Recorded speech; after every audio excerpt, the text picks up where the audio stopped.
All right, the Detroit Lions have come out and they have talked about where they are putting, at least for now, it's May. Okay, it's May 11.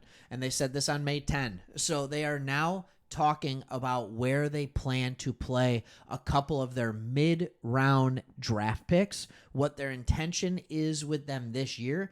And I'm just going to say it's exactly what I wanted to hear. And I hope it's what you wanted to hear as well. So the Detroit Lions have provided positional clarity on both Giovani Manu and Sione Vaki. And I think based on their skill set, based on their tape, and based on their athletic traits, they have put them in the right spot. And isn't that such a huge part of coaching?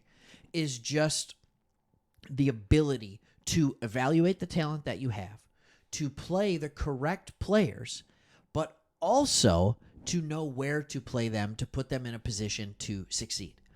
I think there is so often times in this league, definitely in college, right? But so oftentimes, even in this league at the highest point where the coach is like, look, you're going to play to my system. This is what I'm asking you to do. Well, coach, maybe I'm not good at that. I don't care. It's what you got to do. If you're a guard, this is what you're doing. If you're a tackle, this is what you're doing. Okay, but I'm better at doing what the tackle does. I don't care. You're a guard, right? And it's just like, oh my goodness. And we try and make players try and put a round peg into a square hole, and it just doesn't work. Or a square peg into a round hole.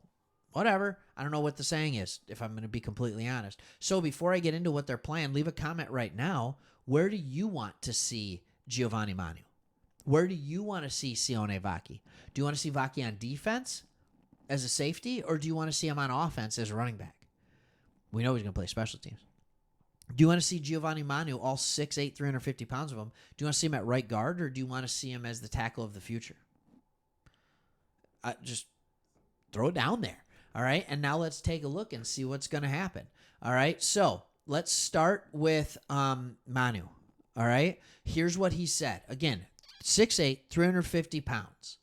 All right, post-draft interview, the Lions view him more as a right guard. That's what we thought because they asked him if he ever played guard.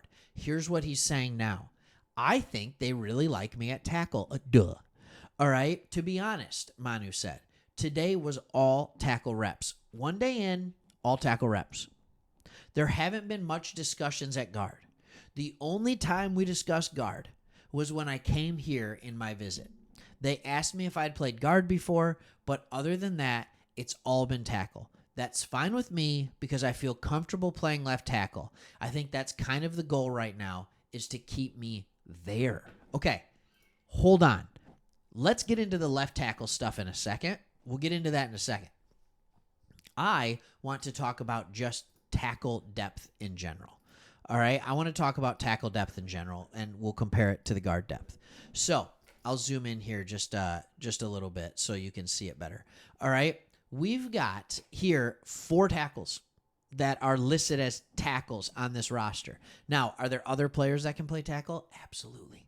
Absolutely. So you have Dan Skipper, all right, reporting eligible. All right, he's there. And then you have 2 top 10 tackles in the game, which is just insane.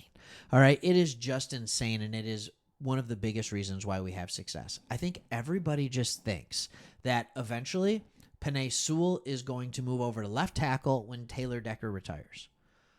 All right, or we move on from him. Either way, all right? Taylor Decker's not that old, by the way. All right, he's 29 years old. He'll be 30 next year. Tackles can play much further into their career. He can have another 3, 4, 5 solid years. All right, I'm not saying we'll pay him for it, but depending on how much he wants, maybe. All right, but now let's throw guards into the equation. Then all of a sudden, like at guard, you have your starters, Zeitler and Glasgow, right? And you have just a bunch of people in behind him. All right, you could talk about Coyote Iwosika. He played last year. Colby Sorsdahl. The hope is that he becomes one. Christian Mahogany, you just drafted him. There's 3 backup guards right there. And on the offensive side, you have Dan Skipper. Where do you think Giovani Manu is more important? Like, it is, they have him listed as a guard at PFF, but not anymore. They're going to have to change that. All right, so hopefully they're reading and they're seeing these quotes. All right, it's time to move him into his rightful spot. And then, can we just have a conversation? Can we just have a conversation about the fact that he didn't just say, I want to play or at tackle. He said, I feel comfortable playing left tackle. I think that's kind of the goal right now, is to keep me there. All right, this is interesting. So when you look at a guy like Colby Sorsdahl, comes out of William and Mary, right?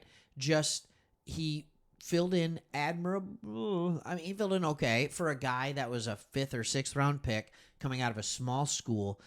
Did about what you'd expect him to do when he got forced into playing time last year. He was really good at, not really good. He was serviceable at right guard. He was actually okay when having to play at right tackle. But when you put him on the left side at left guard, like it was really bad. It was really bad when you put him at left guard. All right, so now they bring in another guy from an even smaller school because it's not even it's how do I want to put this? It wasn't even it wasn't even an American school. So like you sit there and you're just like, all right, that's not great. All right, that's not great. What are you comfortable doing? Oh, left tackle. Good, play left tackle. There you go. Play left tackle. Colby Sorsdahl, you can see it last year. He played 94 snaps at left guard, 123 at right guard, and 36 at right tackle. These are not good numbers.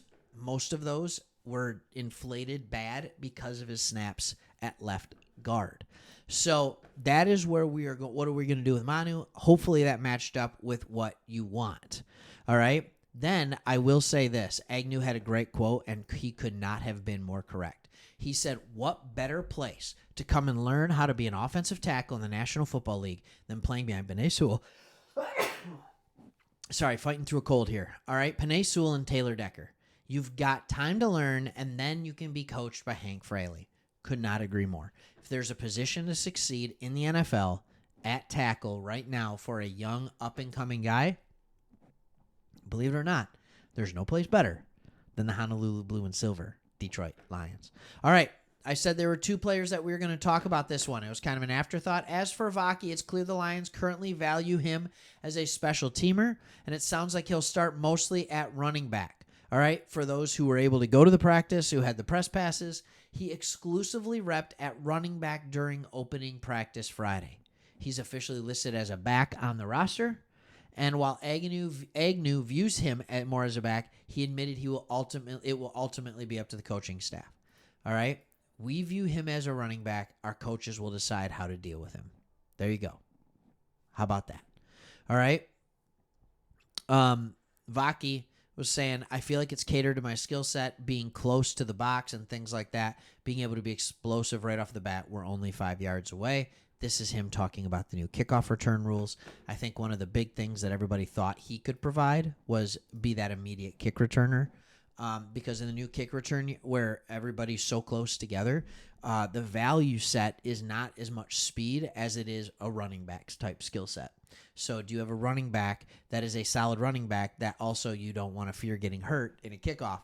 But it's kind of cool because this is a way to get skill players more touches, because they're changing the kickoff rule. I mean, it looks weird. It's going to take us a long time to get used to how it looks, but it is really cool to watch and really cool to see what that looks like. All right. Hope you liked the video. Now you have some clarity on where guys are playing. And hit that like button. Subscribe. We're almost at 20K. Can't wait. We're so excited. All right. See you in the next one.